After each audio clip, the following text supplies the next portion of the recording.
Abantu tugira ubwoko bw'amaraso butandukanye. Hari ubwoko bw'amaraso ya A, ubwoko bw'amaraso ya AB, ubwoko bw'amaraso ya B ndetse n'ubwoko bw'amaraso ya O. Nk'uko ubushakashatsi butandukanye bwagiye bwerekana yuko imico y'umuntu n'imyitwarire ifite aho ihuriye cyane amaraso ye.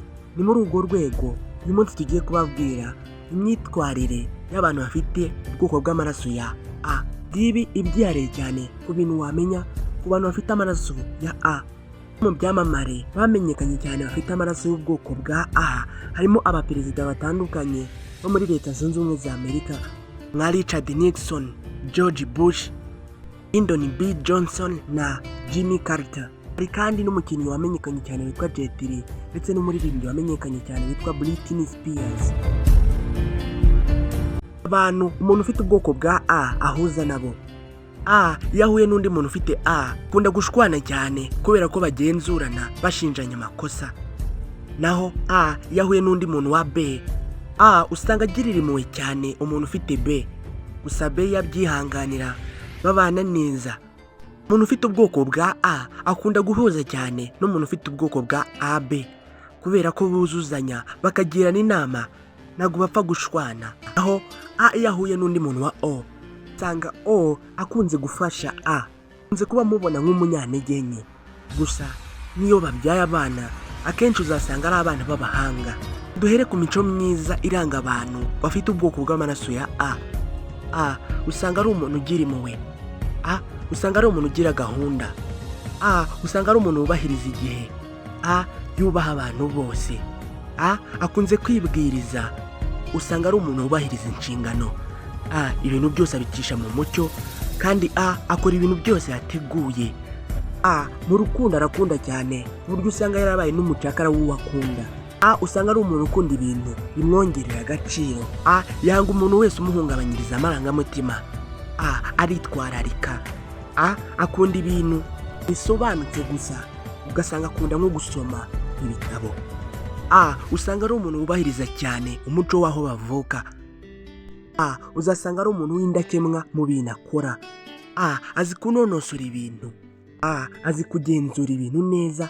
Kandi rero umuntu ufite ubwoko bw'amaraso ya A uzasanga ari umuntu uzi kwishyira mu mwanya w'abandi cyane cyane iyo bababaye. Imwe mu mico wakita ko itari myiza ku muntu ufite ubwoko bw'amaraso ya A. A napfa kuvuga ibimurimo. A agendera ku mategeko cyane ku buryo umuntu utayagenderaho bahita bangana. A kwitwararika bikabije ku buryo usanga kenshi ari kugenzura imyitwarire y'abandi.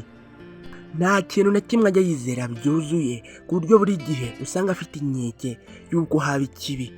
A usanga ari umuntu wizirika cyane kandi ugasanga mu bintu akora ntaruhuka nk'abandi.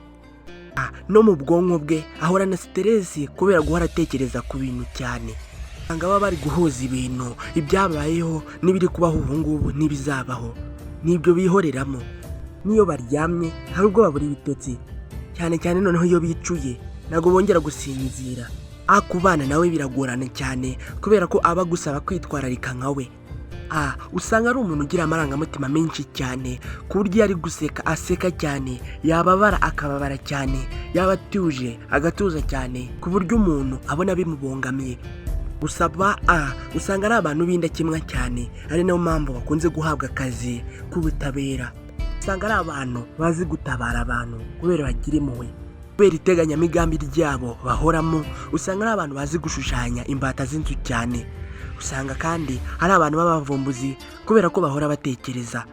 Iyo ufite umukozi wa A uzizere neza ibintu akubwiye kubera ko ari umuntu witwararika kandi niyo atanze raporo atanga raporo yuzuye. A usanga ari umuntu wanga akarengane, ari nayo mpamvu akunze kujya mu bikorwa byo kuvugira abandi. Rero niba ufite ubwoko bw'amaraso ya A yagusuhuje cyane, wumve kuri mu bantu benshi batuye hano kuri iyi si. Nubwo 36% y'abatuye muri Amerika bafite ubwoko bw'amaraso ya A. Ngibyo iby'ibanze wamenya ku bwoko bw'amaraso ya A. Niba ikiganiro kigushimishije wowe ntiwibagire gukanda like cyangwa se subscribe niba utarabikora. Mbifurije amahoro y'Imana. Nitwa Aimable Niyongira.